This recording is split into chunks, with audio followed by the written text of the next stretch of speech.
Hello, hello. Welcome again.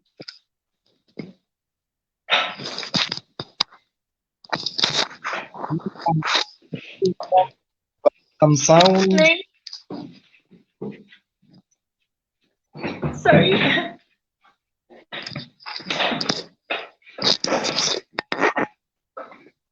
Good evening. Good evening, dear. How are you? Kata, I can't hear you. You can't hear me. There, that's better. Can't hear me. Oh. It sounds like you're talking underwater. Sorry.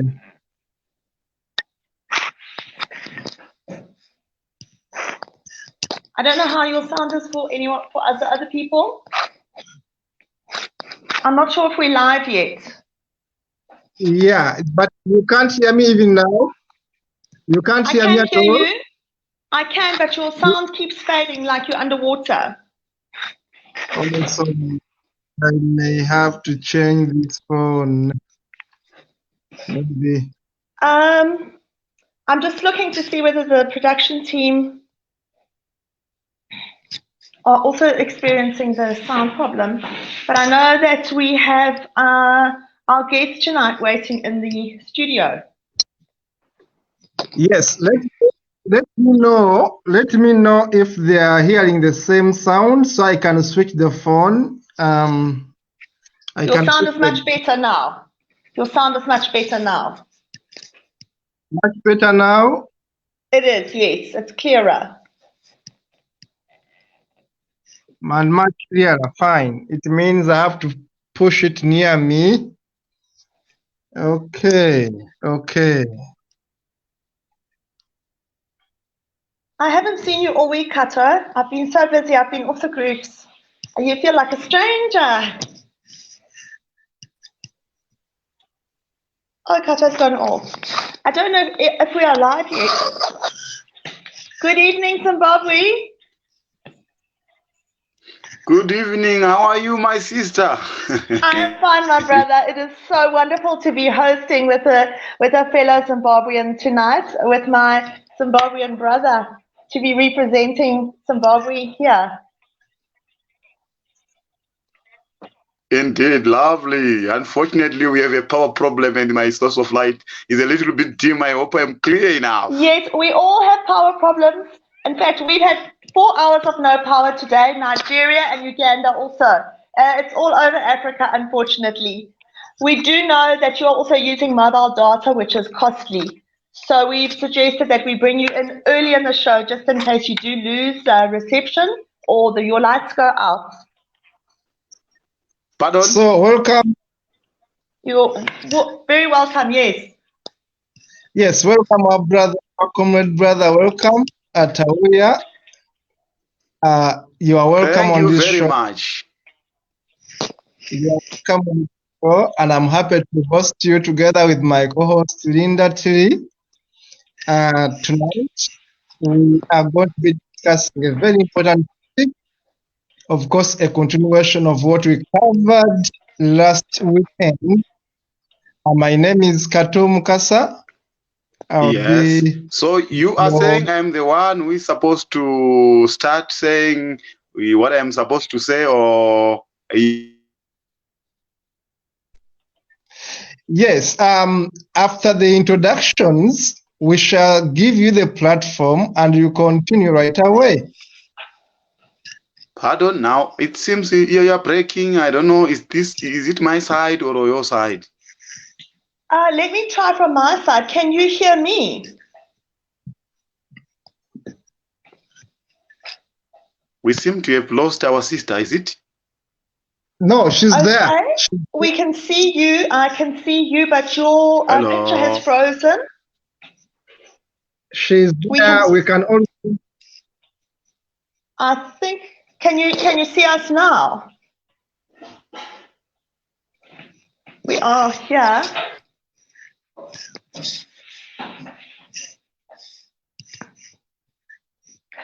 Okay, he's gone off. Particularly bad at the moment are our electricity problems, issues around Africa. For some reason this week, they're always bad, but a lot of us have had several hours and days with power interruptions.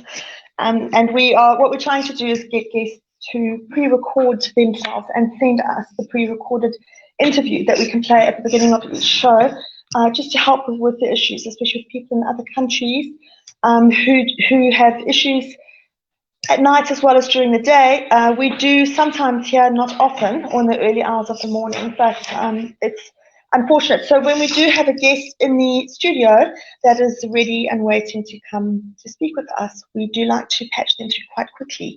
Maybe disrupt the show's schedule a bit, because we just would like to obviously have them on with us as long as possible. So I've now lost cut off as well. We are talking tonight, we're continuing this theme, this series for a couple of episodes now. I think we're going to be doing it next week as well, on an assessment of the legacy of Her Majesty Queen Elizabeth II and the impact of the British monarchy in Africa. And I think all of us in each African country have stories that we can tell about what happened in our countries relating to the British, as most of us were all under colonial rule. And we all got our independence from the British, from the UK. Right, we're all back again. Can you guys? Yes, I'm back. Can you see me now? We can. Yeah, I'm sorry. It's all about the network. I had to switch the gadget to get to a better one. And I'm happy I'm here. Now, without wasting time, we are going to start away with you, our comrade brother, Tawia. We are discussing the legacy. Sorry, I'm near airport here. So Should I start? Yes, you can. And tell us how the people of Zimbabwe have reacted to the death of the Queen this last week. I stay near an airport, so pardon me. So what I'm saying... Are you fleeing again, Kato? Are you fleeing again? I'm breaking again? I said, are you fleeing a country again into exile? Yeah, yeah, there is sound here. The aeroplane is passing. I'm saying, Tawia, welcome. My sister Linda is going to be engaging you and, of course, the audience. We are going to have an assessment of the legacy of Her Majesty Queen Elizabeth II and the impact it had on Africa. So we want to welcome you as a comrade from Zimbabwe to take on right there. Please go ahead without further ado. Take us in your assessment on this topic. Thank you very much for giving me this opportunity. And if you are to look at Her Majesty Queen Elizabeth II, I think we have to look at this lad using the British lens. Then we look at her using the African lens. Let me start by using the British lens. Surely, I think for the Britons, she achieved very well. And I think she's loved in Britain.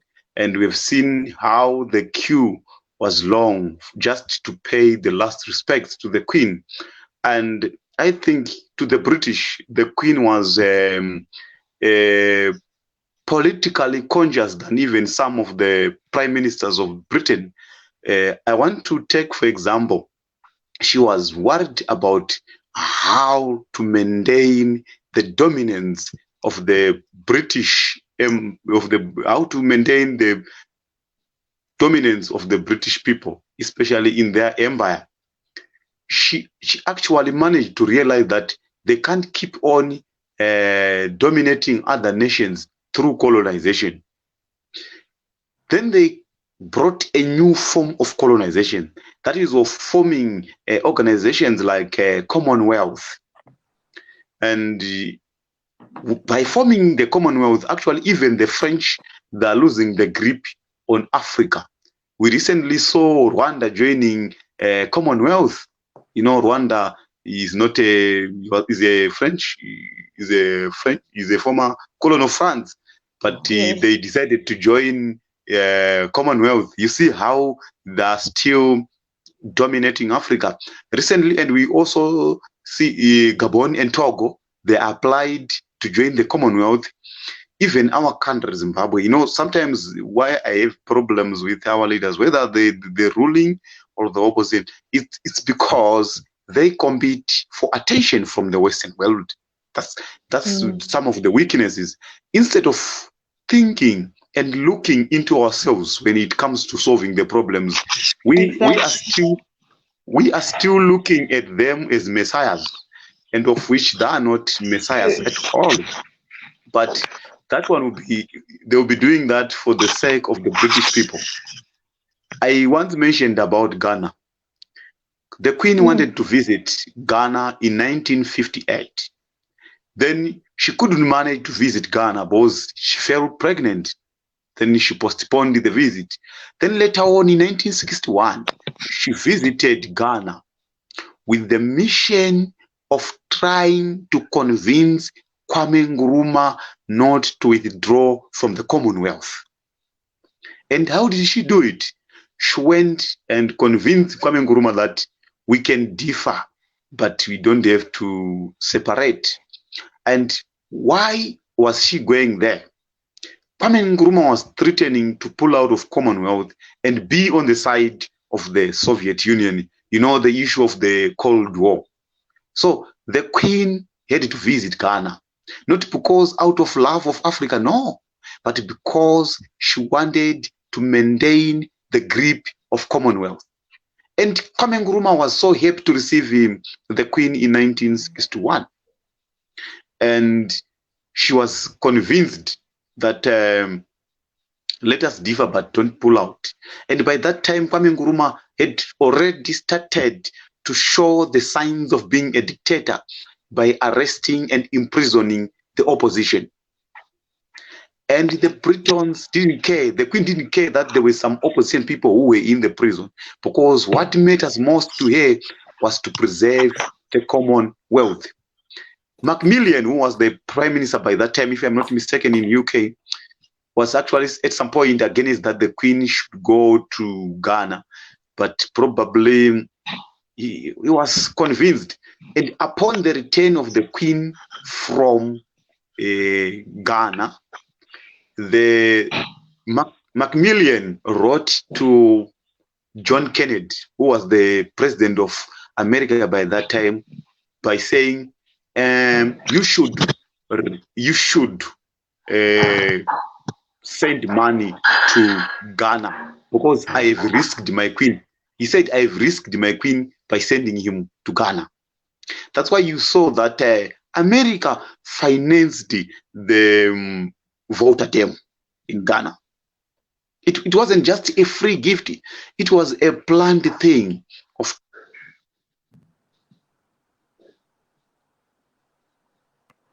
Yes, please carry on. Maybe the network is disturbing you, but we are listening in attentively. We are listening in countries in Africa during her reign. All this, she wasn't doing it for the sake of Africa. So to the Britons, she performed very well. And I think even our leaders should learn something from the Queen, that they should prioritize the interests of their countries before the interests of any other country. 100%. That is brilliant, and we agree. That is absolutely profound, definitely. Linda, we agree with him, because the problem we have in Africa, we do. The problem we have in Africa is our leaders, who I love to call misleaders, not prioritizing the African people, but prioritizing their own stomachs, their own interests. So today, when I see some Britons happy, jubilating, remembering their Queen, I salute them, because the Queen served their interest. The Queen put them first. The Queen never put Africans first, to be honest with you. and with everyone, the Queen put her people first. And I believe every leader in the world put their people first. So there's no way I can hold it against the Queen for putting her people first. Because the Americans have done it, the Japanese have done it, the Chinese have done it. Everyone who is sober puts their people first. Apart from our myopic dictators who put their stomachs first. They don't put their people first, their stomachs first. So I agree with Tauya there. Sorry. Your argument, Chinama, is very, very spot on. 100%. Put her people first. Please continue.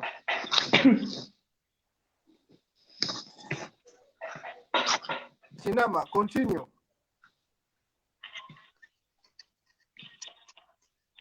Continue if you can hear us.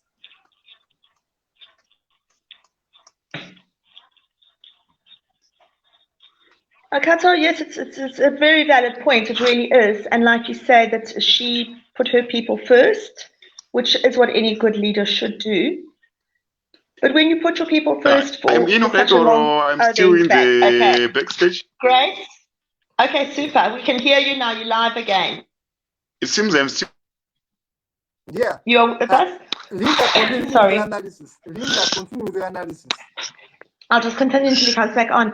It's very true. Yes, of course. Putting your country first is what any good leader should do. Putting their people first and looking long term at the future for their country long after they are gone.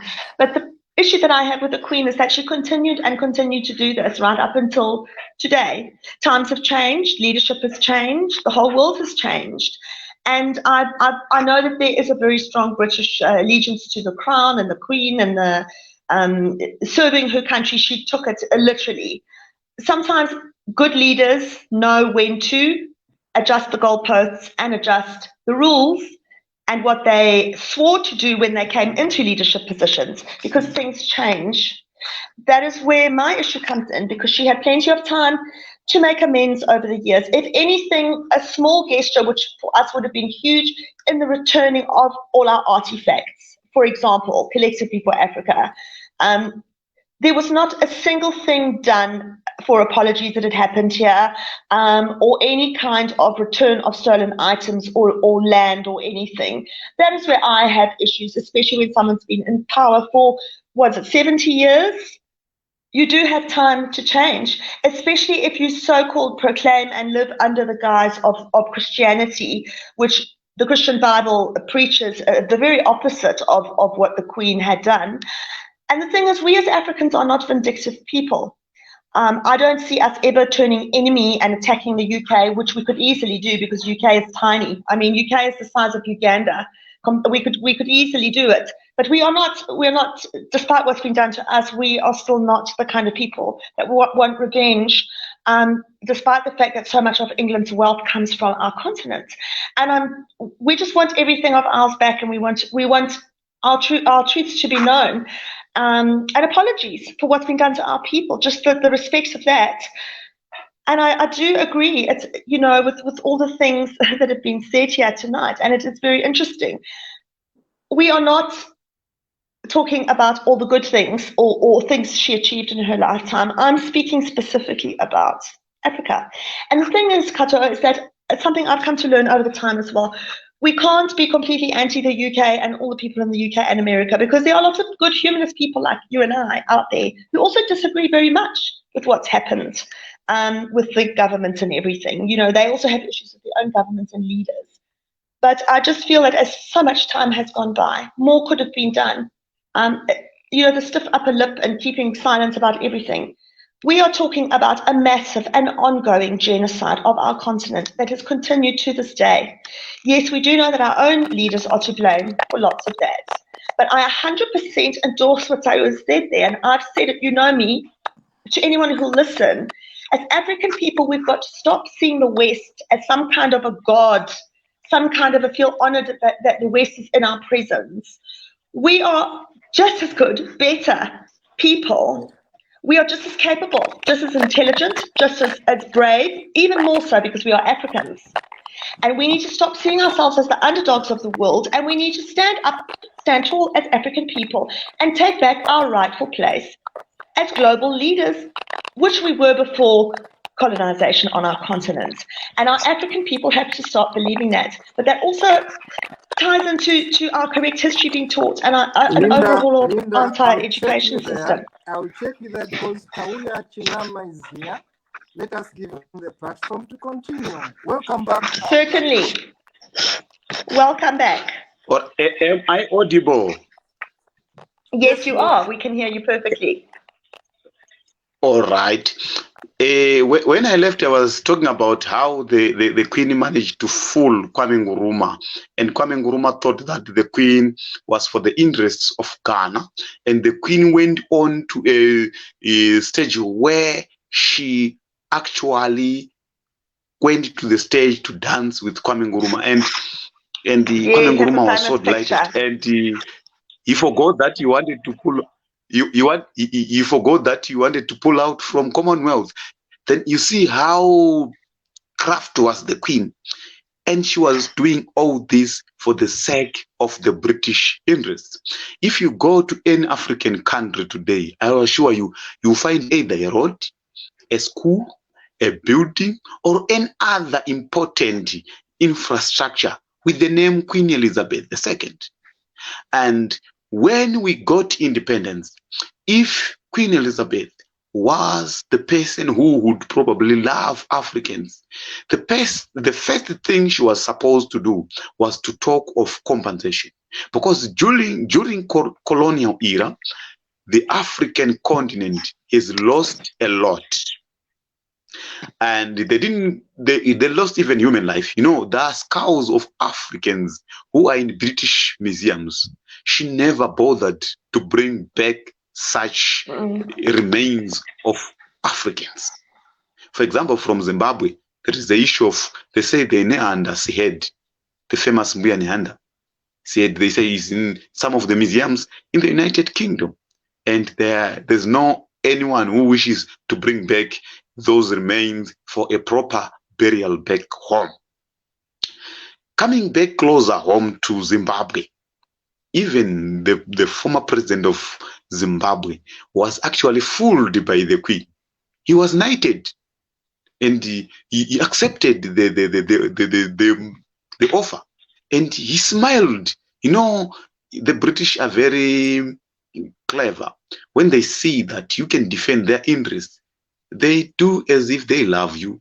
So Mugabe thought that it is a respect when he was knighted, because in Britain, if you are being called, say so and so, it's a form of respect. So he accepted the knighthood, because he was given that knighthood because they thought that he will defend their interests. After they hear him saying, "Let us beat our spears into plowshares." So they saw that he wasn't for revenge, and he wasn't for repatriation of certain artifacts which were stolen from Africa. So in other words, they're good at diverting the attention of Africans from real things. Imagine, when a country is trying to be self-reliant, you see they take it and they pretend to give it aid. You see, Rwanda has been doing well. It was doing well despite the fact that President Kagame seems to be a dictator. Some they say he's a good dictator, some they say something. But look, now he's joining the Commonwealth. Is there a reason for him to join the Commonwealth? What are the benefits? Is there any benefit of joining Commonwealth? I don't see any benefit of joining Commonwealth except of being under the domination of the Britons. This is another form of colonization. Exactly. As I said, Zimbabwe is crying to be brought back to that grouping. And for the why, I don't know for the why. So the story of the Queen and Africans, it was a story of a friendship which was based on the interests of the British Empire, not on the interests of Africans. Because whatever the Queen was doing for Africans, we should reflect on it. It has something to do with the Britons. The Britons were getting the lion's share of everything. Even up to this day, I don't know why we still have the buildings, streets, schools named after her. Victoria Falls for one. Looking at the fact that she didn't put much effort to liberate Africa, actually. But what she only realized is that she realized that they can't keep on gripping or oppressing us in a way of giving us some of the people from their country to be our leaders. They saw that where we are going now, we should try to find a better way of colonizing these guys.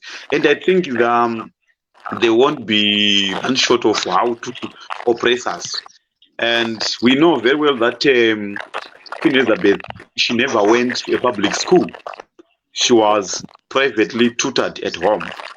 And I'm sure the private tutors who came to her to teach her at home, there were some who taught her politics, some who taught her social life.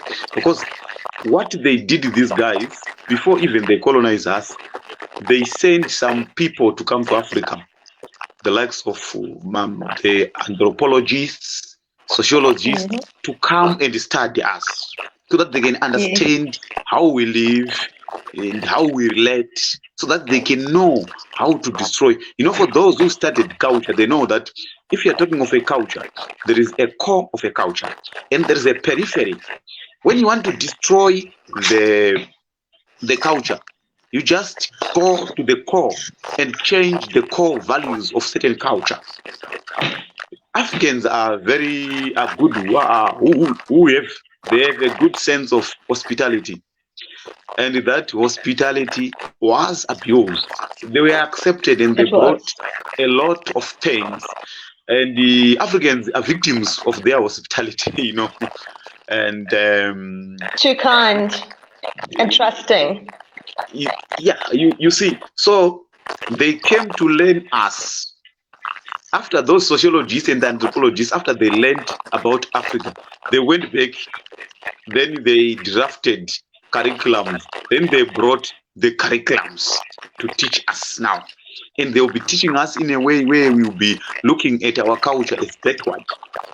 Imagine if it was an African country. Imagine if it was an African country which is still keeping on respecting a monarch. They'll be telling you this is archaic, this is backward. You know, here in Zimbabwe, the Mzuluka's dynasty is being crushed. They don't want it to rise because they're being fooled that no, don't resuscitate that, because they know that if it is being resuscitated, it means we are resuscitating the core of our culture. And if you look at the queen somehow reformed the monarch in this way. The previous monarchs before her, they were taking a lot from British people for their luxury, and she was willing to let go certain pleasures for the interests of the British people and for the interests of the monarch to remain. So she was very, people, they said she was not saying her political views publicly, and she was doing it for purpose, because she used it to have what we call confidential meetings with the different prime ministers. And we never had the chance to get the minutes of what she was discussing with those ministers, prime ministers. People, they were saying, she's just ceremonial and the prime minister is in charge. But if you are to reflect, you might find that the reverse is true. The prime minister is ceremonial, and the queen is the one who was controlling everything, but was not saying it publicly.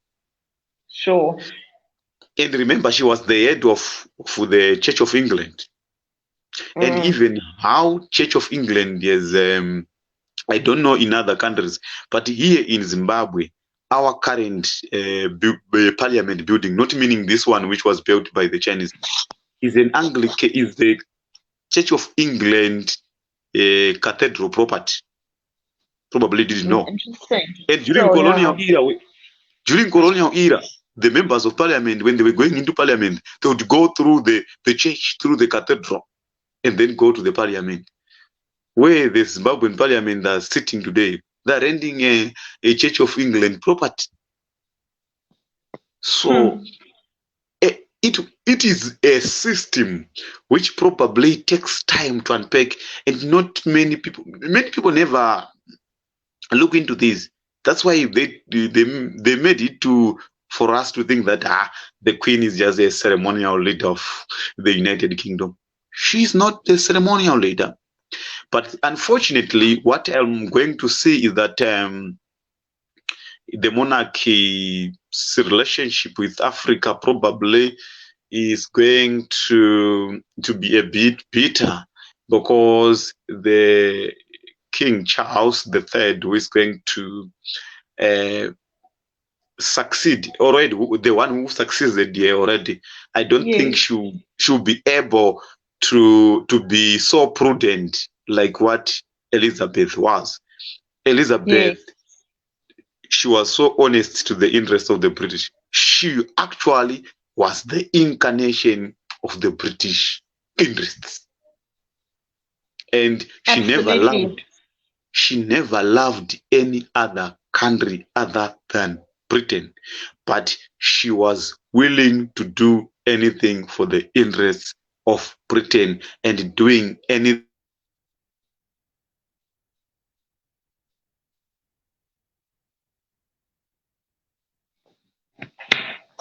Okay, let's see. Have we lost everybody again?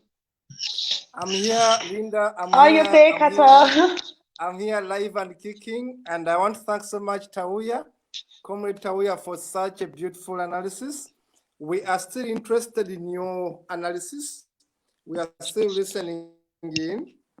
And yes, very, very interesting things he's bringing up there. Yeah, I want to ask if I'm clear now, because I keep on switching from one network to another. Yes, you are, Kato. You are very clear. Thank you very much, my sister Linda. Just a quick analysis on what you had said earlier on, Linda, and what our comrade, brother Tauya Chinama has just said. But before I go to that, let me just bring in the comment of our comrade Barry Acheng. She sent, in Kenya, yes. She sent a message there asking what will happen to African country if they pull out of the Commonwealth. That's quite an interesting question. Very interesting question. Very interesting. What do you think, Linda, what do you think is going to happen if, say, Uganda pulled out of the Commonwealth? Well, for starters, if we're going to do it, we need to do it collectively as a continent. And how can we do that if we successfully to have a replacement for that? If we call each other foreigners, that would be my first concern. The way that our present Africa stands today, and if you talk about a country like Uganda, the only reason I would see a country, for example, like Uganda, pull out of the Commonwealth now would be because the criminals running the country are going to benefit in a better way through perhaps uniting more with America or China or something like that. I certainly don't think that your current leadership as it stands would actually, or most of ours actually, would choose to pull out of the Commonwealth because they're having their bread buttered on both sides. It suits them, and they don't actually really care at the end of the day how it affects us, the everyday people on the ground, living the lives that we do in each country. That is how I honestly feel. I would be very suspicious, put it that way, very suspicious that something was up. Just to add on that analysis, Linda, I don't think many African countries have the balls to pull out of the Commonwealth. Exactly. And I don't think that actually they can pull out, just as I said, because I believe they benefit being in that pool than being out. Because just ask yourself, why would a country like Rwanda which was Frankfurt, coming into the English fraternity. Why? There must be benefits they are enjoying. And these benefits are economical. These benefits, colonial lyrics, like we are the guys speaking English. We are the guys we are colonized by the British, you know? I mean, they are those ones for pride's sake. And I call it pride in vain because honestly, how can you be proud to be a subject? How can you be proud to be colonized? Oh, this is my colonizer. This was my master. This was my master. You know, that kind of pride comes with a token, I think, because the British Empire, and I call it an empire up to now, continues to facilitate them with some tokenism. That's my take on that. There is a benefit they get, which is financial. And when you talk about government to government aid, I believe that it comes in that form, government to government aid. And do you know why? Linda, I'm writing a book on economics, purely on economics. I'm basing it on my master's degree because my master's degree is based on international commercial law. And I'm looking at my next book is exactly on that, international commercial law. And actually, I'm telling the world that we no longer need government to government aid. But Linda, I should tell you that so far as we speak today, Western world has powered in over 1 trillion US dollars in Africa. Not billion, trillion US dollar in Africa. And Britain alone has powered in billions of money in Africa in terms of aid. So we take note of that the British government, using the taxpayers' money, for now I will say that, have powered in billions of money in Africa in terms of aid. But the question is, Linda, what has this aid done? Instead, we see more poverty in Africa. Instead, we see more wars in Africa. Instead, we get lose of control of our minerals in Africa. The more that the so-called aid come in, the more desperate Africans become, and sadly, the more corrupt African dictators become. So, to answer Barry Acheng, my sister, they cannot pull out because they benefit. They invited into conferences, they are paid per diem, they are given government to government aid and all that. And it comes with conditions. You must remain part of us. You must remain praising us. You must remain towing the line. You must remain giving us contracts. Our companies must remain winning fat contracts. They must remain maintaining the oil wells.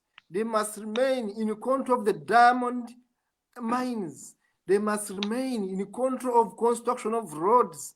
They must remain in charge of the education system. These are things which the Commonwealth brings on table. So as we analyze whether they can pull out, no. In fact, they want to be there. Tauya has just told you that a country like Zimbabwe is fighting so hard to be inside the Commonwealth. In fact, I was reading a letter from a president of Zimbabwe. I think it's called Chimunangwanga, something like that. The president of Zimbabwe was making an appeal to the King of England to be allowed to attend the ceremony on Monday. The letter is on social media. I read it. Just imagine how desperate this president of Zimbabwe has been. He's saying, you know, I'm not the Mugabe.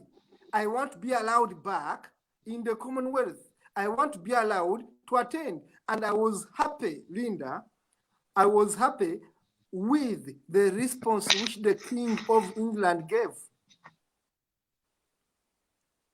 They have refused the president of Zimbabwe to attend. It's on record. And the king replied, the new king replied, we cannot allow you to attend. And he gave reasons. Whether they are genuine or not, I will just speak them. But he gave reasons which to me were good enough. He said that we are not allowing you because you have not upheld democratic principles as expected in the Commonwealth. He has refused to admit him. And he has given grounds. I've read the letter. He has given the grounds as to why they are rejecting the president to attend. But the president is on his knees begging, allow me to attend, please. Allow me to attend, please. Can you imagine that? Now, when Acheng is asking whether they can get out, I'm giving the example of Zimbabwe. A president is on the knees begging to be admitted, is on the knees begging to go to There's your London. answer to our problems, yeah. Yes. So, in brief, as we analyze all this nitty-gritty, we look at why is it that Africans cannot run away. Linda, you talked about the legacy. You talked about the artifacts. I should tell you, there is a video online going on, not my video, I can give it to anyone who wants. And I believe that this video has been made by the Briton, by someone who's English. And this video is sarcastic. Maybe this guy is a comedian. He's saying that whatever is in the museum, the British Museum, which I've toured so many times so far, is stolen. And he says only a few portraits, which are English portraits, are theirs. The rest has been what? And what is funny that this is an English guy making the video. It's all over online. And he says that if they began taking away the stolen artifacts as you want, the museum will be empty. It's not my words. And he's saying, and rightly so, that the British stole, if I'm using that stance, from all over the world. So Africans, they did, yes. As we complain, let us know that it's not only us. No, it's not. Complain so much. Let us know that it's not only us. Actually, the British stole from Japan, they stole from India, China, they stole from India, they stole from Pakistan, they stole from the Middle East. They went to America and there were thieves there. They have stolen almost everywhere. The culture, everyone's culture is what they've taken so that they could dominate. This guy was simply saying that whatever is there, it's not my words, whatever is there is stolen. And he was making a comic out of it in free speech, as we call it. So, as we lament and say, please bring back the stolen goods, they cannot, because this is part of the pride. And now we just imagine if a foundation of a country is made through looting, as it was in Buganda, my kingdom, if I take you back to Africa, my kingdom, all our kingdoms, Kato. Yeah, my kingdom was built on looting and killing other weaker kingdoms. My kingdom had only 3 counties, only 3. My kingdom, the kingdom called Buganda Kingdom, was built on slavery, was built on looting other kingdoms, was built on murdering other people. So all kingdoms, Linda, to be fair, there was a time, as Joseph told you last time, there was a time when there was madness in the world. But again, we say, yes, that time was there, but should we continue? Exactly. As you have been saying, Linda. So I bring in now your view. That time was there when the British did what they did. In fact, I've been saying in my writings, not only the British were thieves by that time, actually other empires rooted Britain. It's on record. Britain was under other empires at one time and were enslaved. But sometimes we forget that history and think that, oh, it was the British only doing the bad things. Actually, other tribes came to Britain and rooted, and some of them, including the Italians, were here. They made these guys slaves for so many years. For so many years. So we need to understand the history of the world. Sure. But now we ask your question, Linda, which is valid. should we maintain this thuggery? Should we maintain this unfairness? Should we maintain this unfairness, this barbarism, if I can use that word? So what can we do to fix it? The guy, a comedian, as I've just said, the videos online, was saying this empire was built on stealing. And I've just given my example of my kingdom, which was also built on stealing and murder and plunder. Now, the question is, should we maintain this? Is it possible that they can return these stolen relics? Is it possible today that we can get the stolen gold? Can it even be possible? I mean, Linda, to be honest, there are things we're going to analyze and think maybe we may not get them. But the question will be, can we get reparations? To me, Linda, if you ask me, reparation may be much better than actually returning, because returning may be so hard. But someone should apologize for the mistakes they made. Someone should own up, Linda, in my view, and say, yes, I went to Kenya and I killed 1,000 people in my Omao rebellion. I killed 1,000 Chimlengas. I killed 1,000 this and that. Someone should own up and accept that they have made mistakes if you are going to heal. Linda, today as I speak, there is too much hate in Africa. And this hate is directed to the monarchy. I cannot even fear speaking that online, even when I'm on this very soil. Because that's the fact.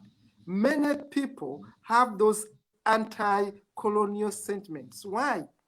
They think they've been cheated, Linda.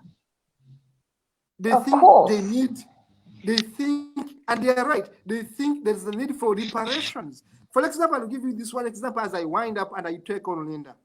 That when the Germans massacred over 6 million Jews, do you know what happened after that? There were reparations. You can check it, anyone can check it. There were reparations. Why were the Jews treated differently and Indians cannot be treated the same? And Chinese cannot be treated, because I will not even talk about Africans, because I would say that the British Empire actually rooted the entire world. It did, yes. The British Empire rooted the entire world. So when we cry as Africans, we forget that even Chinese were rooted actually for over 100 years. We forget that even Indians were rooted for 100 years. For us as Africans, we think we are the only ones who have been rooted. We are the only ones who have been actually hurt. No, they have hurt the entire world. They have plundered the entire world. The question will be, how do we have these injustices rectified in law? Can we have an apology? Can someone own up and say, yes, my people made mistakes here? Can someone own up and say, yes, we can give reparations? I've just given an example of the Jews. Anyone can research it.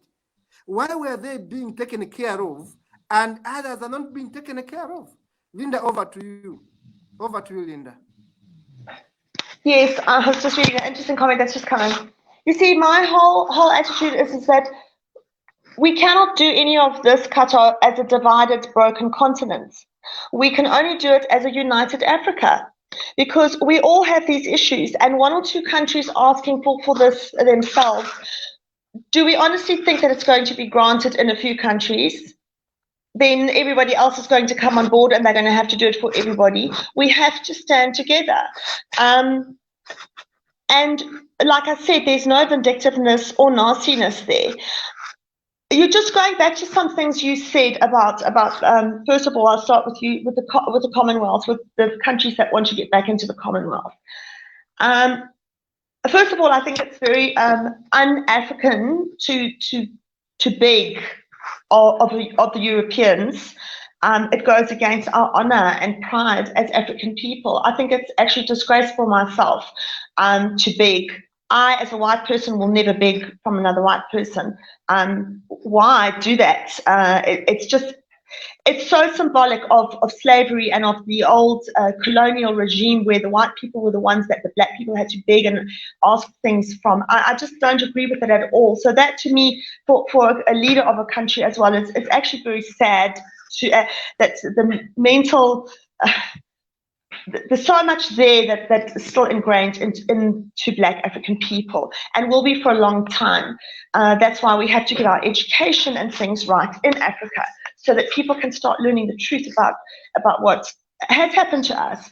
And like I say, we don't want tit for tat vindictiveness. We just want the truth to be known, and we want our people to be honoured and for the British to own up. The reason why our history is hidden and our artifacts are hidden, one of the reasons, is because if everybody in Africa knew the true history of the brutality inflicted on us, and I'm not talking just about the things that we all know about, big genocides and massacres and things, but all the other little things and the little brainwashing techniques that were introduced into our education system and everything like that, people would really, even white people, racist whites, I'm sure, would do a double take and say, sure, we've been so wrong all these years, if it can be backed up as it is with factual evidence. We have to stop being beholden to the West. We have to realize that we are fully capable ourselves as African people. Why are our countries turning to places and wanting to get back into the Commonwealth? Because what other body is there in place? If they can't turn to their fellow Africans in other countries and for us to collectively have a support network on the African continent, can you really blame them for trying to go back and rejoin places, like get back into the Commonwealth, for example? We don't have strong enough leaders and we don't have enough unity between our countries in order for us to be able to stand up for each other and support each other. Now, if you look at someone like Gaddafi, who did manage to become pretty much was going to be completely independent of Western rule, look what happened to him when he had all the plans in place to become completely independent. Just look what happened to him. Now, if you have one or two leaders doing that, the same thing is going to happen to them. But if you've got a whole continent of leaders in each country standing up, it's not going to be as easy to do to our new kind of leaders that we have. But we can't do it individually. Collectively, as a continent, we have a lot of power to get our artifacts back. And I just want people to know the Western world needs Africa far, far more than Africa needs the Western world. We've just got to start believing in ourselves, because if we put our heads together, we have the most brilliant brains, intelligence, work ethic on one continent. I mean, just all the Africans that are overseas and are achieving great things are testament to that. So I'm just saying, we can still carry on trading with the West. We can still carry on providing them with minerals and things, but on our terms, at prices dictated by us fairly, so that the money that we gain from our minerals, for example, it comes back where it should, to the people, so that we can develop our continent. We're not saying that we want everything for ourselves. We are prepared to still carry on trading, but on our terms that benefits us and our people. And we don't want money to benefit us for great wealth and huge houses and expensive cars.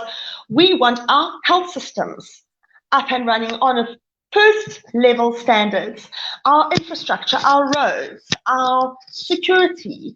We want every single person to be able to have their own home and a job and security for their children, and to know that when they get old one day, they can go into a government hospital and get top class medical care. That's actually what we want at the end of the day.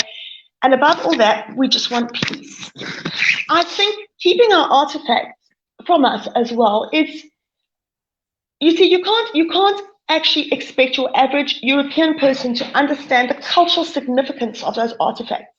The connection that we as African people have to our ancestors, to ancestral lands, and to the meaning of things that you can't actually explain to a person who hasn't been born and lived in Africa and know, even I as a non-Black African, know things because I was born here that you cannot expect people from outside to understand. It's like taking pieces of ourselves and keeping them.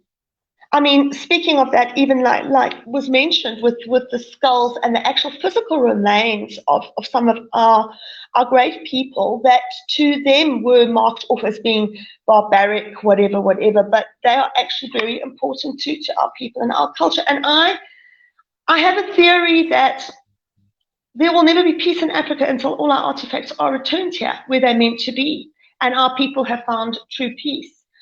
And like you said, Kato, it's fine, you know, with the apologies and that. We aren't even asking for massive amounts of money and to take England as our own or anything. We're just asking for things that belonged to great people and great family lineage here in Africa. That is all we have left of our history because we didn't have written history. They looked at us and said, oh, primitive, they can't read or write, they don't have a history. Just because we recorded our history differently to how the West did it doesn't mean that we were primitive people. In fact, I think that our way of recording history is much more profound. First of all, it could never be changed because it was an oral history. It was passed down often through certain people in families were the ones that were the custodians of that history, that would pass the true history on to the next person in line, and so on and so on. It wasn't just like a widely broadcast history to the whole of the country that anyone could change things they wanted to. And our history was also in our paintings, our art, our music, our dance, and in sculptures and engravings. Things engraved into stone walls that could never be altered and that could never be changed. Not a book that could be, or that was written by one man with one opinion, or 10 men. These are traditions that have been passed down through hundreds and thousands of years. And I think that that's what also is not understood over there, is that we really, really need those back. We're figuring out a lot of our own history. And we do have the pyramids, which we know a lot of that has been plastered over and hidden from us, but we know about that. And we've also got rock art. As we all joke and say, well, thank goodness they couldn't fit our pyramids and our underground rocks on our boat. Yes, please. I will check you there a little bit. And first of all, I'll check you there a little bit and read this message. Then I'll go and make a little. Please do, yes. I saw that. This message comes from Osuna James, who is a member on the platform. And Osuna says that nothing will ever come back to Africa. Nothing will ever come back to Africa on a silver plate. Africa needs to get to fundamental idea of one Africa without just what I said. Boundaries by European, without Africa's knowledge. Interesting. Only through this that we can develop a voice to fight for ourselves and belonging. Divided we fall. Linda, 100% correct. That is the view. But and I've been advocating for that, Linda. But how easy is this? You know, Linda, you have talked about Gaddafi. You have talked about the artifacts coming back to Africa and all this. These are important things and they are good to the ears. But Linda, I mostly prefer to live in reality. Linda, what the colonialists have done, what the imperialists have done, and these are different terms altogether. When I talk about imperialists and colonialists and slave traders and masters and all that, these are different terms, but all of them playing a specific role. What they have done, Linda, what I was speaking on our platform earlier today, was that these guys were smart enough to divide us. Linda, these guys were smart enough to divide us. The Roman Empire at one point ruled the world. And as I was saying, the Roman Empire actually covered England, covered Scotland, covered the UK, covered much of the world. The English were subjects of the Romans at one point. But why did these empires fall? And why were these other empires rising up? Why is it that the British have not failed for all these years? Yet the Romans failed, the Greeks failed, and the Ottoman Empire failed. The Macedonians failed. Why is it that the British have been able to rule the world for hundreds of years? Why? These are things we need to ask. And I should say respectfully that the Britons are smarter. Linda, your ancestors are smarter. Yeah, you are an African, but you cannot deny your history. They are smarter. And how are they smarter? They are like a snake. A snake is cunning. A serpent, as the Bible says, is cunning. What have they done that others failed to do? One, the divide and rule policy. Linda, Africa is more divided today than it was before the coming of the colonialists. Take it or leave it. Africa, Black people today are more divided than they were before the coming of the whites. And why? And there's more brutality as well and violence. Yes, we are more violent. It's on record. We are more religious. We are more divided. Yeah. We are fighting more wars than the wars we fought before the coming of the colonialists. And when I say colonialists, I'm not talking about the British only. Before, there are many Italians, Spaniards, Portuguese. The Portuguese, the French, yes, sure. You see? So it's not actually good to say the British. No. There are many. There were 7 or 8 countries that partitioned Africa. So now, when you talk about that, you need to find out why is it that we are more divided. Linda today was speaking to a forum and I was telling them that, look, the white man was so clever. He showed us about 3 things. He showed us his language, which in economics we call soft power. Linda, me and you are able to speak regardless of our tribes. We speak because we have one language which joins us. And I was saying on my forum, on my platform today that, look, I was a teacher of the English language for almost 15 years. And all my books are written in English.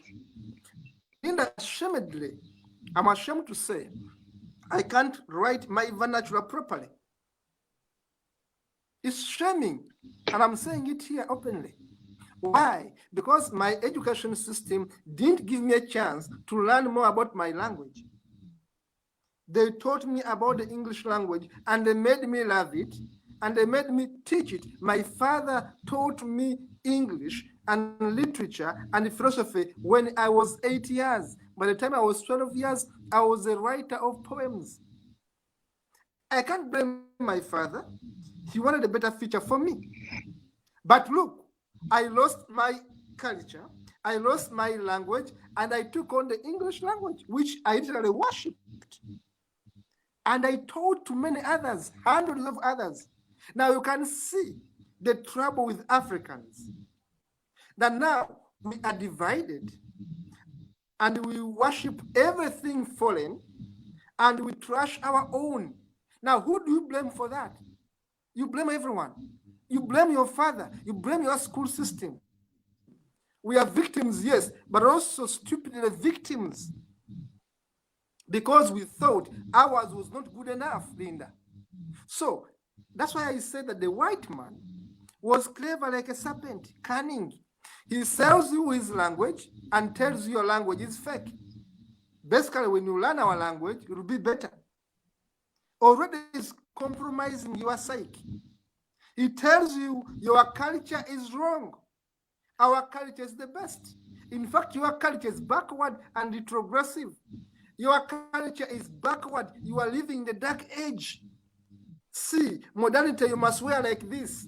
See, you must put on like this. Your back cloth. My ancestors had their own clothing. Today, we don't know how to make our own clothes. I grew up seeing my grandfather making back cloth, and he was educated, but he still could go in his forest and make back cloth with a tool called insamo. You could make a cloth out of a tree. Today, how many Africans know even the tree where you can get a cloth is called invule tree? How many Africans know that? How many Africans know the technology of making a cloth from a tree? Yet my grandfather, my maternal grandfather Ayado, taught me that. You understand, Linda? So there's a problem there that we lost our culture, we lost our identity, we lost our language, we lost our education. Our education was not this formal one. Our education was informal, where you could go on a round table, storytelling of morals, our history, and all that. My grandfather, again, my maternal grandfather, taught me education through oral stories. Before he went to bed, he was so traditional. But educated, but respected this culture so much. But how many grandfathers did that? My father never respected this culture. It was all about British. My father loved the British like nothing else. Taught me the language, the poetry, made me English in my African skin. Me, I tell you this, Linda, and whoever is viewing me. My father made me English when I was young. He made me love poetry, love literature. I excelled at school, yes, thankfully to him, but I was mentally tuned to love more about the English culture, language, and all that than my own. Now, how do I blame others before I blame my own, who taught me to worship other people's cultures and identity, and I forget mine, Linda? So when I say the British were cunning like a serpent, they were. They have been able to dominate us not by cohesion, not by coercion, not by force alone, but also by persuasion. They have persuaded us that, look, yours is bad, ours is good. When they came, what did they do? They told us that your gods were fake. You worship so many stupid gods. Linda, my name Mukasa is the name of a god. My name Kato is the name of a god. I'm a god myself. But in my culture today, they say, no, your gods are bad. You have to take Jesus Christ. You have to take Muhammad. But look, before the coming of the white man, my name had a meaning. My Mukasa god was a god, standing, just like Jesus was. But a white man comes and says, look, forget about all the other gods because they are bad. In fact, he calls them the smaller gods and says, look, I'm going to give you this one god. This one is the best god. You see, you simply need to make a cross like this and you are good to go. Now, don't kneel before this rock. Don't kneel before this mountain. Don't kneel before this idol, because these are all barbaric. You know, your culture is barbaric. So, Linda, to go back to your question as I summarize, once you take over the psyche of a people, once you colonize the minds of the people, Linda, me and you are going to fight entire lives, our entire lifespan, educating an uneducated fool in Africa. He has a master's degree, like myself. He has a PhD maybe, but his mindset is colonized. His mindset thinks that his culture is bad. His mindset thinks that his language is bad. His mindset thinks that his gods are bad. I'm an atheist, I don't care about the gods, but he thinks that Jesus Christ is the way, the future, and everything. Now, Linda, you're going to take years of educating this fool out of this ignorance. And in fact, it will be the enemy. I've been an enemy of my own people because I tell them that, look, This is not right. As I conclude, there is only one thing I can quote my father. Apart from giving me the literature, he taught me philosophy. Not at school. My father taught me philosophy. And philosophy came with critical thinking. You get it? But Linda, between me and you, how many? That's why I became a critical thinker at an early age.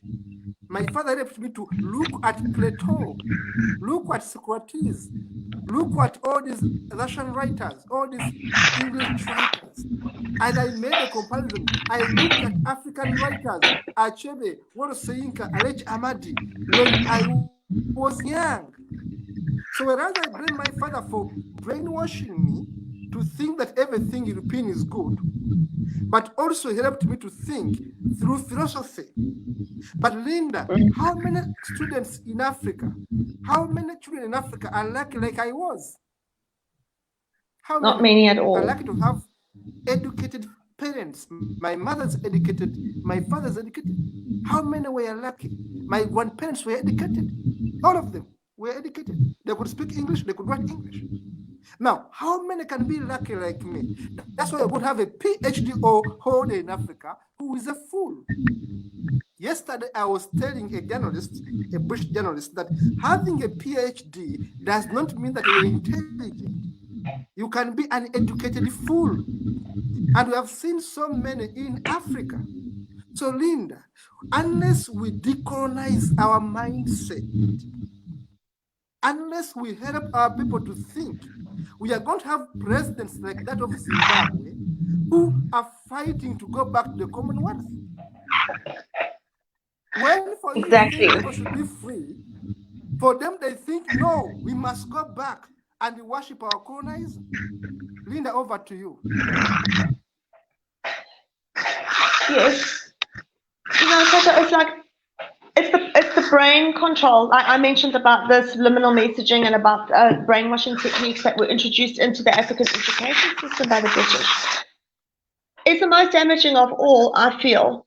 I see it present here in South Africa, where I live at the moment, as well.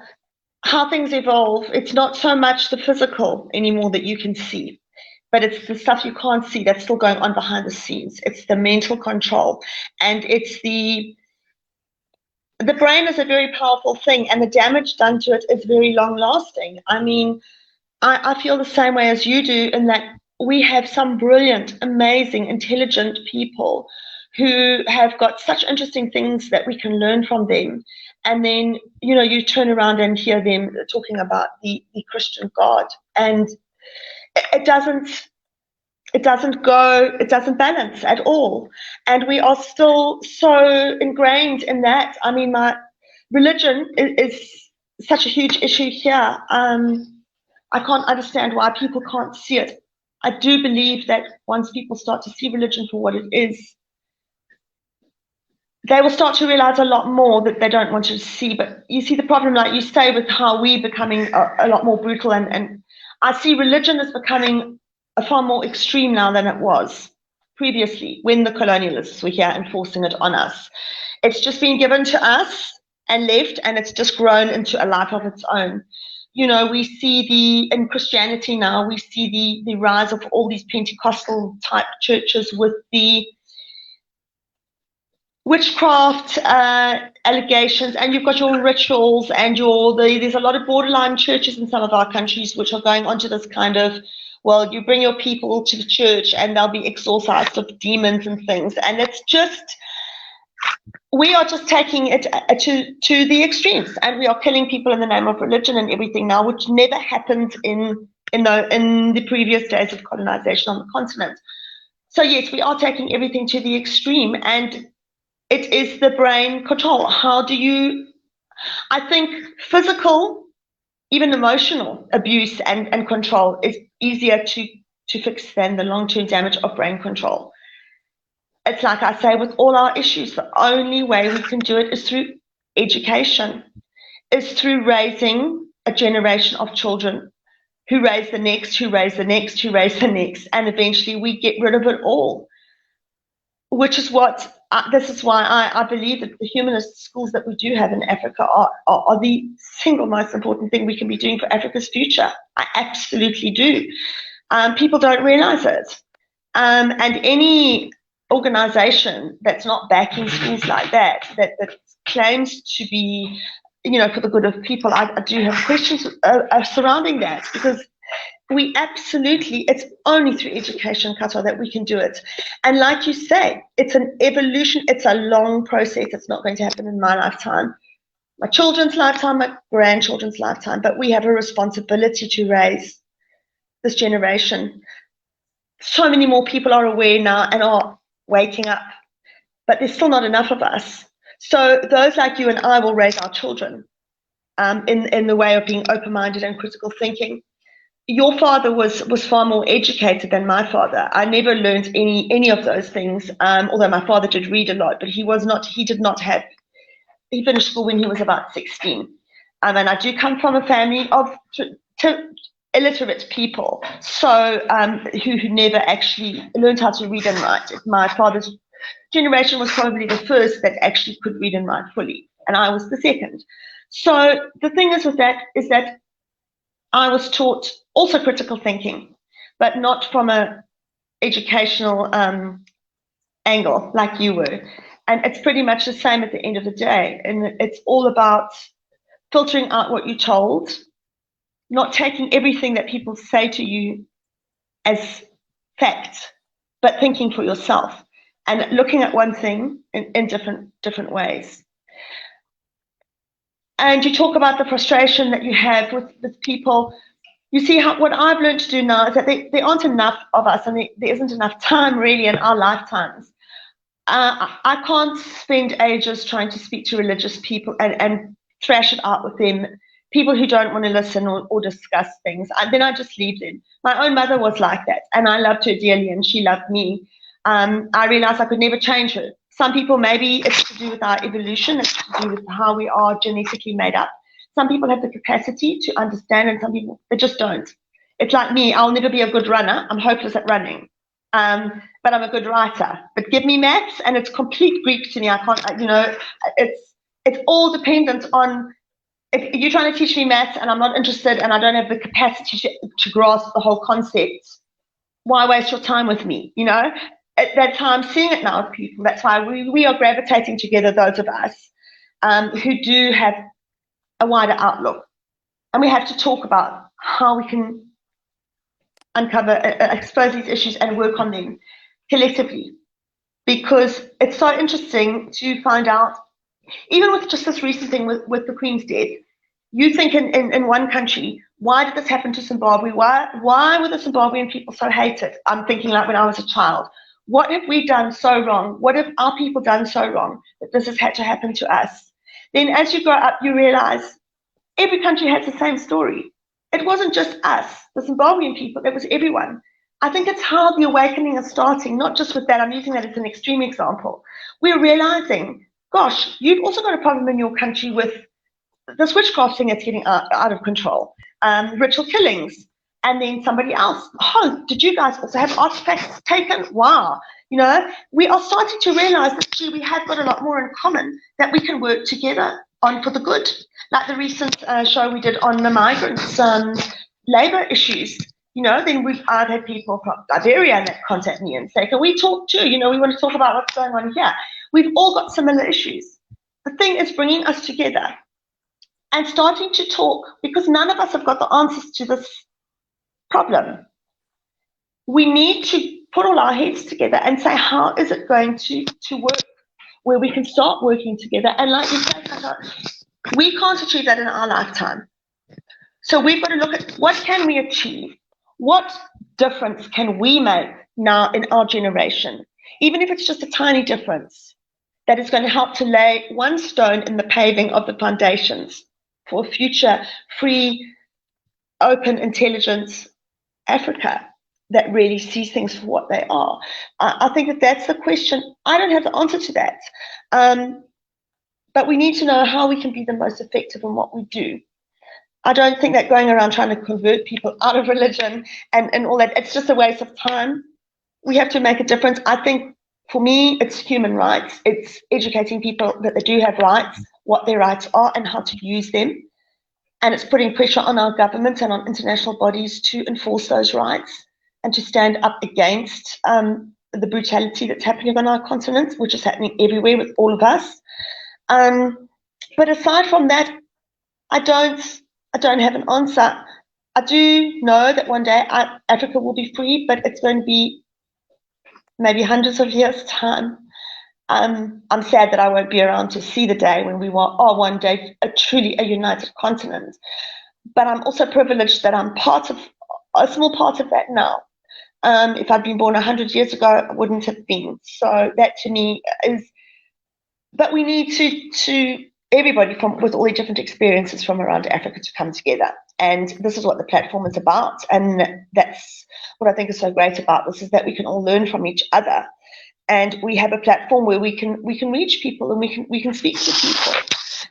And we need to also be more tolerant of each other and understand that, like, for me personally, as an atheist, I will not discount other religions and people. I will work with Christians and Muslims and Hindus and people of all tribes and races and countries, even if we have our own differences, because there are so few of us that are on the same page that we need to stick together.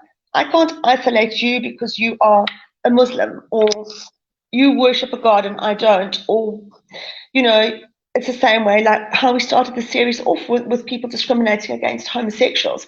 We just need to start realizing, and I think what has been happening, I've seen a lot with my black friends over the years, have become horrified that their own black presidents and governments are actually traitors, and are actually putting them back into more oppression. And I think that it's a lesson for all of us, is that we have to stop being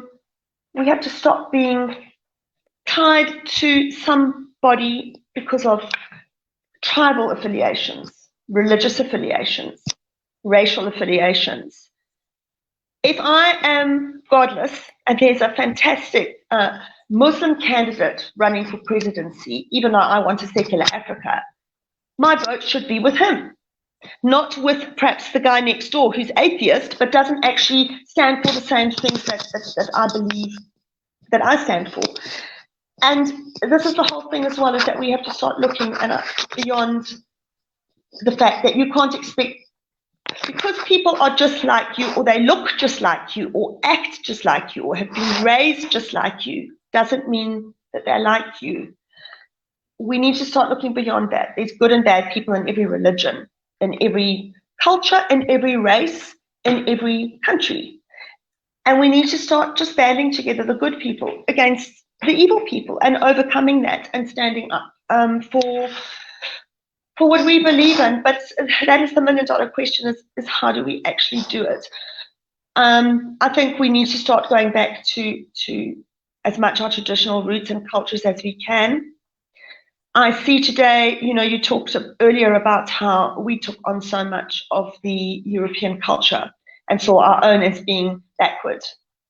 I still see it today with people, with all our African women who are starting to just try and look like these Western celebrities and that. And I just wish that they knew how ridiculous they look, like almost like they just don't look normal. They almost look alien to me, where you see beautiful black women who've got blue eyes and have bleached skin and blonde hair. It's just wrong. The food that we're eating, the way that we lead our lives, and it's just so wrong. I have had the extreme privilege of growing up in some of the remotest parts of Africa. I've spent many, many years living in near isolation in places with hardly any inhabitants, places like the Serengeti National Park, the outskirts of national parks, because of the work that I did, where traditional cultures are still followed by very nomadic people, where no one gets sick, where polygamy is part of life, where your cattle are prized creatures and are just all that traditional African way of eating and living. And I can tell you that is that is how we were, and I think a lot of our souls are being taken away by the onslaught of social media, and we are becoming people. We are being forced into doing things that are not natural to us. It's not natural to us, and we are breaking each other. We are breaking down our family units. We are making things that are not acceptable as African people acceptable, and it's just very wrong. So I don't know, Kato. I just wish that there was a way, education, promoting free thinking schools where critical thinking is part of the program, where the different religions are taught as subjects and not as moral codes of life. The elimination of religion completely, but that's also something you can't do overnight because it's so ingrained into the way that we do everything. I mean, even us as atheists, we still have things we flinch at or do, which is ingrained into us from our times where we were raised as Christians in the Christian church. I was just saying to somebody the other day, I was working with figures and I saw the number 666. And I immediately, and I thought, but Linda, why are you doing this? I still have a habit of taking, when I cut my nails and that, of wrapping them up and disposing of them in a way that the witches can't get them from the rubbish heap and that. So ingrained things. I'm going to check you there. I'm going to cut you short because we have shot our time by 7 minutes. The show was very interesting, but we cannot go beyond our time. We have gone beyond it by 7 minutes. But I want us to make a conclusion for today. And this is a very big topic, Linda.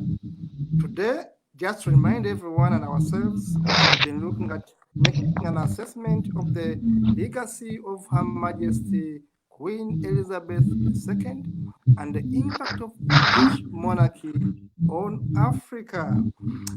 What we have done today basically is to tell you a few colonial relics we see in Africa, the language we use, the culture now we use, the identity we lost, the religions we fight for and kill each other for. Linda's brought in a very interesting dynamic of our sisters, our mothers, our wives, our friends who are bleaching. They don't want to have the black skin on them. Shame on them. I always tell them, shame on you. They are taking off the black skin because they think this is too bad. And what Linda has is the best.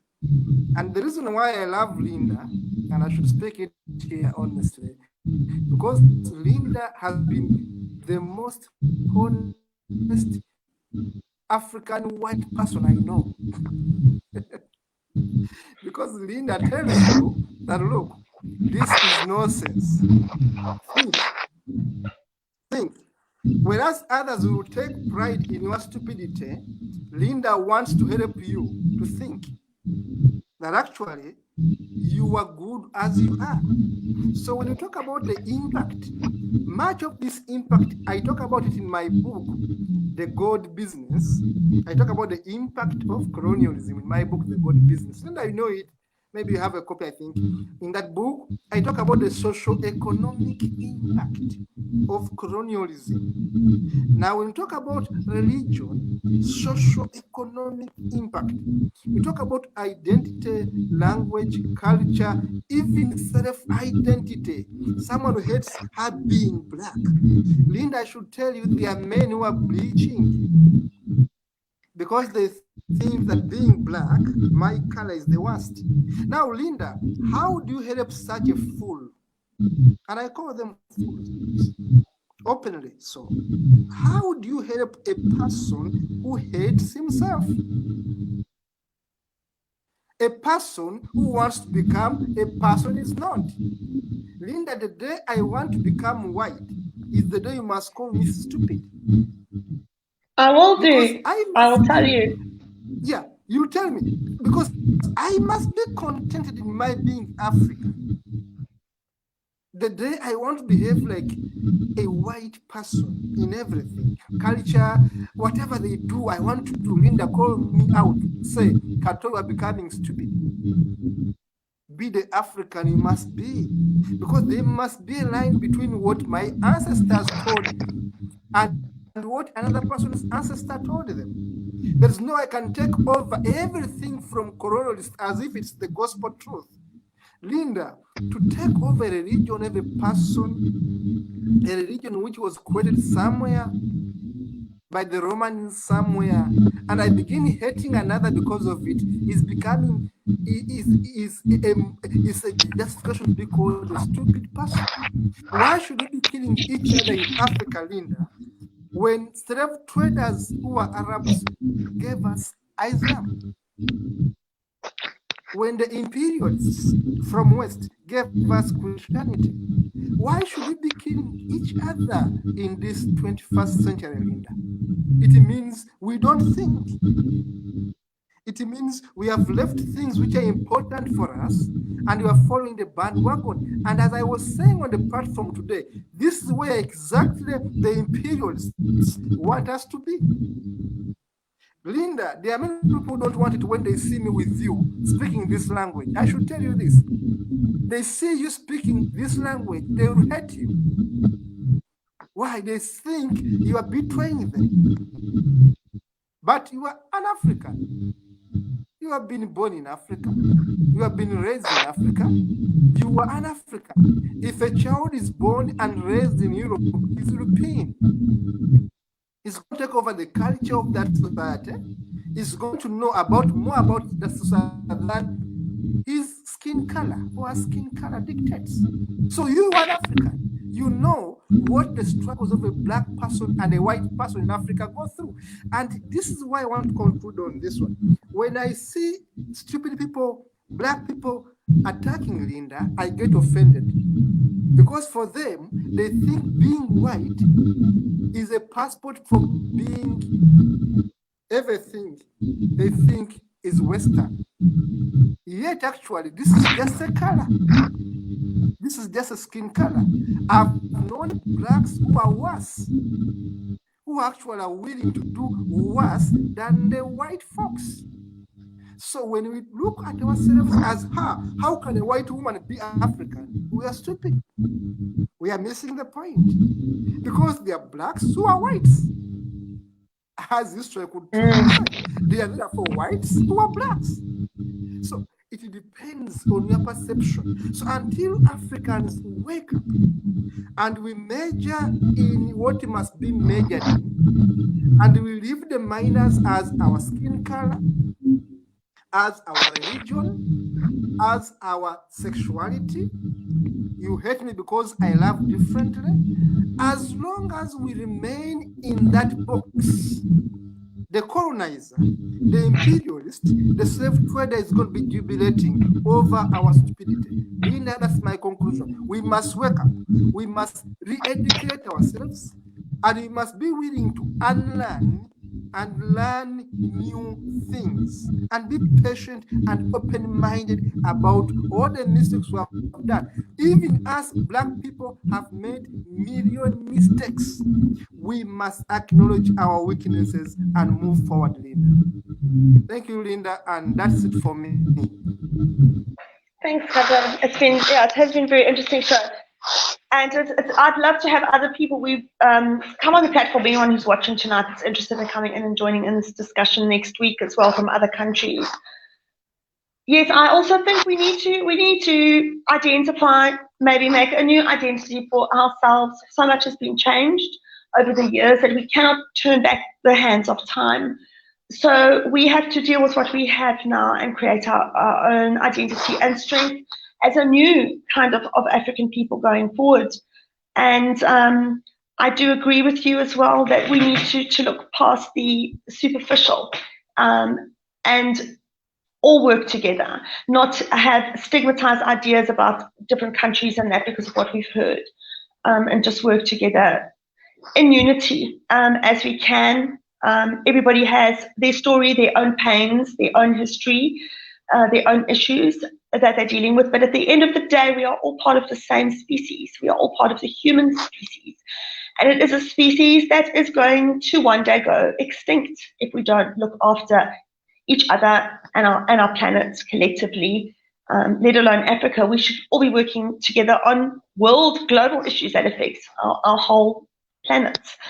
And we just need to start making small inroads into that and having more tolerance for each other. And instead of hearing and believing what you hear about a country or a culture or a tribe, try meeting those people and speaking to them and finding out how these stories started and who they really are. And you will find the most fascinating stories. Start painting a picture of the truth out there. And definitely, the critical thinking is a huge thing as well. We've got to start thinking outside the box. We've got to look at ourselves as African people and say, it's not working. Our continent is worse than it's ever been. We are hungrier. There's more brutality. There's more violence. There's more theft.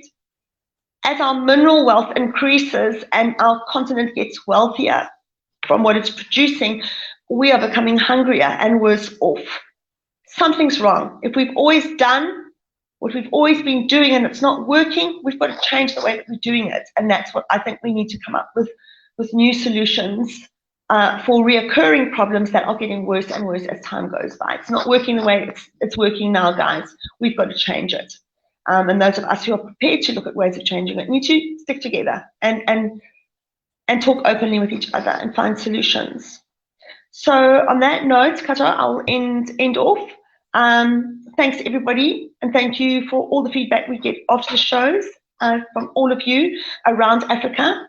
And you are more than welcome to join our discussions on our Facebook page, Call to Activism Africa, and on our YouTube channel. And please send us a message on Facebook Messenger if you'd like to join our private WhatsApp group. We just filter who comes through the door so that we don't have all and sundry there. We had a lot of spamming with advertisements and advertising and that wasn't allowed. So please, you're more than welcome. Just because it's a closed group, we are very welcome. We would like to have people from every country represented on the group. But there's a lot of lively discussions that go on behind the scenes. We're getting involved in other countries where they have forum topics and Zoom chats and that, where we all get involved in on that. So please join us, because a lot happens behind the scenes between the shows each week, where we are making inroads and discussing a lot of important issues. So thanks to everybody for watching tonight, and we'll see you same time next week. And if you've only just recently joined us, look back on all our other programs which are up on our platforms and see other topics that we've discovered over the last month or two that we've been operating. And thank you so much for your support from around Africa, and to all our fellow African brothers and sisters around the world on other continents watching us and supporting us. Thanks, guys. Thank you very much, and bye-bye. Thank you. Bye-bye. Bye-bye.